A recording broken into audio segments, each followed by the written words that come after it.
Hello, this is my first time with intro music. It's the song I always wish could be my entrance music anytime I go into a room. Okay, so welcome to installment number 4 of Lee's 15-Minute Fridays. I kind of classed this up, so I'm plugging in today. I have a bit of an obstacle course. Just be patient with me. If you want to know why I'm wearing this, let's talk about it. Today we're going to talk about sparkles. Now, you guys know how this goes from episode 2 when we talked about feathers. When I make something fancy for you like this, it shows up backwards, right? Which is okay. I'm going to show it to you on my phone. Here you go. So I've made a backwards copy. We're going to talk specifically today about 2 of my favorite types of sparkles, which are, first of all, disco balls. Because who doesn't love a disco ball? Uh-oh, my phone's not cooperating with me. Sorry, guys. Who doesn't love a disco ball, right? Nobody that I ever want to know. There we go. Okay, so disco balls, right? These are important moments in the history of the disco ball, which was not always called the disco ball, but you might think that it started, in the disco era. Not so, folks. The first official use of a disco ball was in a club in Boston in 1897. True, but the very first patent for a disco ball, and I'm gonna have to use the backwards one, I'm sorry guys, happened in 1917. You hear this sassy, see this like sassy gal, World War I, lifting her skirts up, getting close to being a flapper, but she's not quite there yet. So, first patent applied for, it was called the Myriad Reflector, and I have an incredible quote to read to you from the gentleman who applied for the patent, and I'll read that for you in just one second. Boston 1897, already mentioned. Berlin in 1927 was the first disco ball, what we know today as a disco ball, on film in some sort of serious German movie about city living. Also, who knew Louisville, Kentucky, shout out to my sister in Kentucky, what? There's a company in Kentucky that claims to have produced 90% of all of the disco balls that were used during the disco era. So someone asked, my boyfriend was like, are you sure that's correct? I'm not sure it's correct, but as far as I know, nobody else has come forward to contest them in this claim. So let's let them have that honor, okay? So before we move on to sequins, a brief but important history of sequins, which is where this comes in. I am going to read you an incredible quote by the gentleman who got the first patent for the Myriad Reflector, which is the first name for a disco ball. Here we go. The newest novelty is one that will change a hall into a brilliant fairyland of flashing, changing, living colors. A place of a million colored sparks, darting and dancing, chasing one another into every nook and corner, filling the hall with dancing fireflies of 1,000 hues. That was from Mr. Louis Bernard West, who received the first patent for a disco ball, then called the Myriad Reflector, in 1917. And without outing anyone, let me just say, the more things change, the more they stayed the same. It seems like even in 1917, they loved the disco ball for some of the same purposes that we do. Okay, so moving on, sequins. Now, credit for the first sequins goes to King Tut's. That's why I'm wearing this, right? Again with the backwards, but I'll show you the one that won't be backwards to you in just a second. I've made this awesome timeline. Many of you know I did teach social studies for a while, so, so happy to use my timeline skills. And the proper notation, which is BC and BCE, not AD and BC. Anyway. So, King Tut, credited with the very first sequins, when they opened up his tomb in the 1920s, they were like, what? Because he had metal discs sewed to his clothing, right? So they give him credit for that, or the Egyptians at least, during that time. Now, obviously, the people in the 1920s, roaring 20s, it just added to the fever, discovering sequins in King Tut's tomb, right? But, lest you think that there was no sequin action between the time of King Tut and the 1920s, oh, you're so wrong, all right? Okay, here's the one that may show you the right way. So, during all this time, if you see behind the little pen symbol, I actually hot glued some plastic gold coins to my board to show you a couple of words that are probably where the word sequin comes from. Zika and zecchino, an Arabic word and a Venetian word for coins, because for centuries, people were sewing bits of metal and precious coins to their clothing for a variety of reasons. A, to keep it safe, right? B, some people believed that it warded off evil spirits. Who can say? Also because it looked really fancy and it was a way to show off and tell everybody that you were better than they were, right? So that was happening for a long time. Now, I chose to, can I make this bigger for you? This whole era of the Renaissance, Romantic, and Victorian era, I've chosen to just lump together in what I call foppery and fanciness, right? Your fancy waistcoats, your queenly garb, a lot of sequins happening. Of course, at this time they were metal, so they were very heavy. Now, we move on closer to, if you can see, Corona times, quarantine times, which is where we are here, right? So I got most of this information from the Smithsonian, but I've added a few things. For example, Liberace was left off of this timeline, and in my personal opinion, Liberace's entire life is included on this timeline because I can't think of anybody who did more to further the cause of sequins, right? Also, even the Smithsonian lists Billie Jean, it's not showing here, Michael Jackson's performance of Billie Jean on the Motown 25th anniversary special as a life-changing moment for sequins.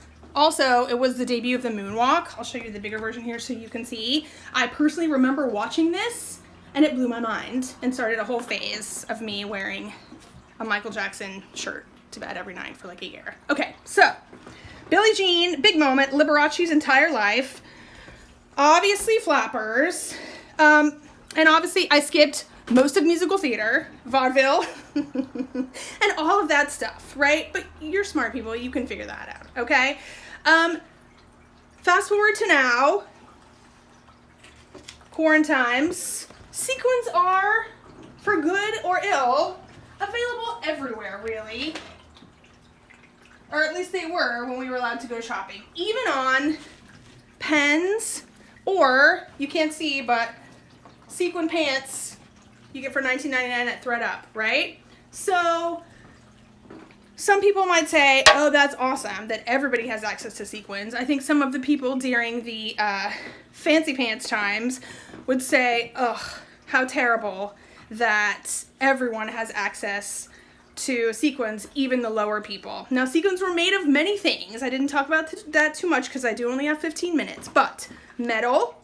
The French came up with gelatin sequins, which were cool, except had a few weird problems because they melted. So not only weather was a problem, but as you can imagine, if you're wearing your fancy dress and you're doing a little something with someone that you don't want anyone to know about, and there's a melted handprint in the small of your back or somewhere else, awkward. So gelatin sequins had a few setbacks, but are apparently still available to bake with. They are edible. Metal, of course, but very heavy. Mylar, I totally just blanked out on the material that they use to make records. And then normal plastic, right? Plastic is what we use today. It's pretty cool, except that it's making the earth cry. So in one of the most recent issues of National Geographic, glitter, which even those of us who are crafty do accept that it is the herpes of the craft world, glitter and sequins are on the list of things that are making earth cry. But at least for so many centuries, it's made us all smile. Okay, and that is today's chatter. I'd like you to notice my tiny disco ball here in honor of sparkles and sequins. This came from Corey B. Davis. All right, let's have some music. So today's a little ambitious between an entire history of disco balls and sequins.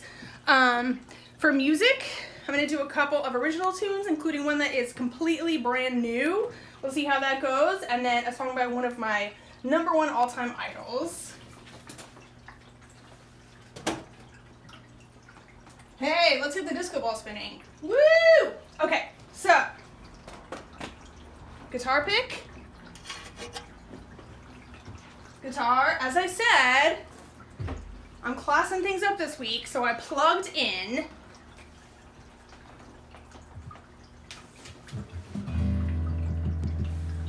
you can let me know at some point later whether you thought this was better or worse plugged in. And even though I can't see your comments this is going on, feel free to make them because I will definitely look at the end, and when I rewatch this, I will see all of your comments. So thank you so much for being here. Our first song, well, I guess I should say, right, this is like a show. So I guess what sort of unites these three songs and connects them to this whole fabulous history of sparkles and sequins would be the dark side of the sparkle. This would be like VH1 behind the sparkle, right? Or if you're into Lord of the Rings, or actually I guess it comes from Shakespeare originally, all that is gold does not glitter, right? So you don't want to be blinded by the flash. I guess that would be the theme of these songs. All right, here we go. This first one is on my EP, and if you haven't checked it out yet, I mean, really, what else do you have to do these days, right? So check it out. It's only 20 minutes of your time. It is everywhere you can stream and definitely on Spotify. This song is called Spotlight.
Guys, that was Spotlight. This next one is brand new. So new that like every time I play it, it comes out a little different. So we'll see how it goes. I do have, full disclosure, just out of camera, a little bit of a cheat sheet over here in case I forget I need to look at it.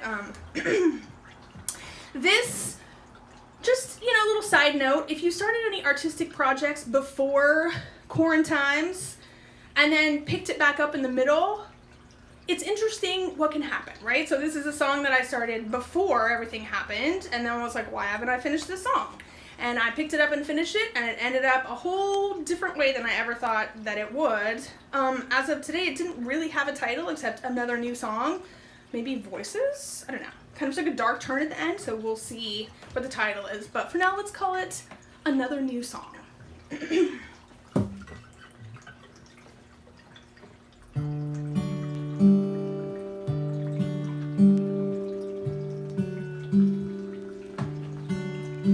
Can't seem to get it right. The more I try, the harder I fight. Is there a secret everybody else knows? What more am I supposed to do? Gotta stay upbeat, keep the voices away. Always trying to tell me I'm not good to stay. 'Cause I know what they'll say. Just have to take it day by day. Will that keep me from fading away?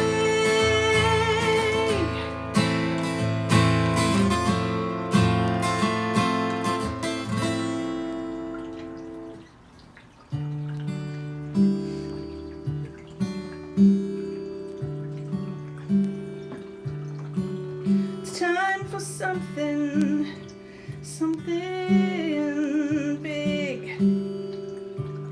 Not just another love song or another unpaid gig. I'll pray if I have to, but it never works before. Maybe it did, but I couldn't see the forest for the floor. Gotta stay upbeat, keep those voices away. They're always trying to tell me I don't deserve to stay. I just gotta take it day by day. At least I know what they'll say. There we go. Just gotta take it day by day. But will that keep me from fading away? Fading away.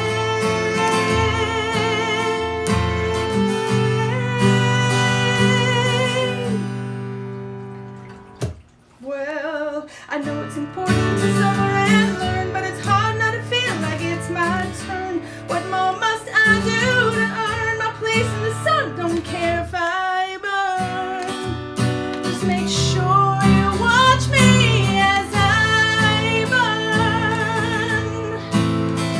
Watch me burn. Watch me burn.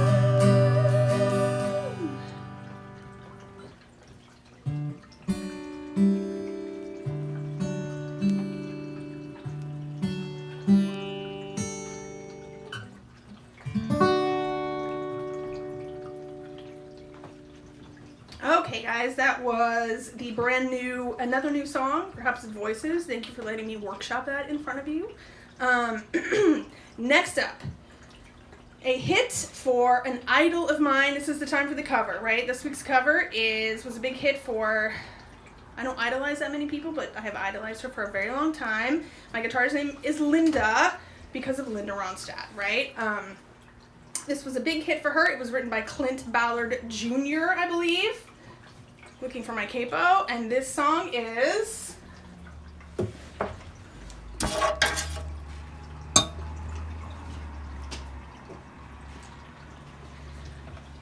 Whoops, misplaced the capo. We'll do it without the capo. It's going to be just as great. You're No Good by Clint Ballard Jr., a big hit for Linda Ronstadt. And I hope you enjoy it. Thanks for being here, guys.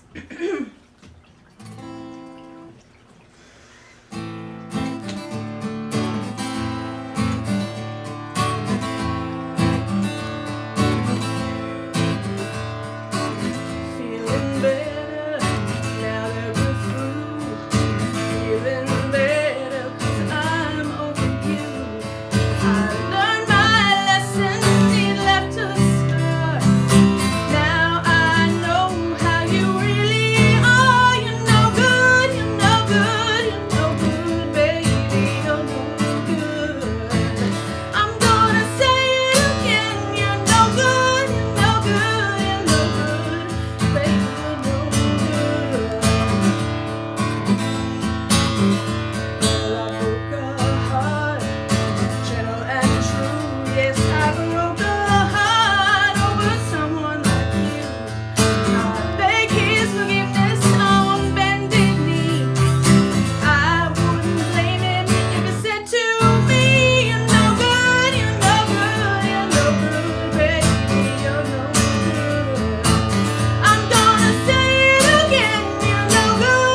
no good.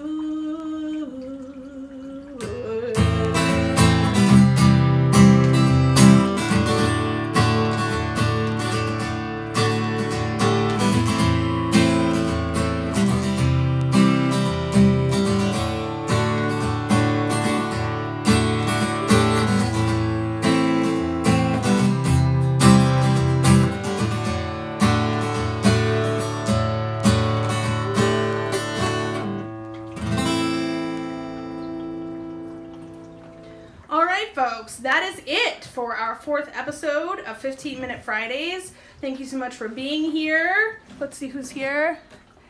Bye, guys. I'm so glad you were here. Have a great week. Hang in there, and I'll see you next Friday.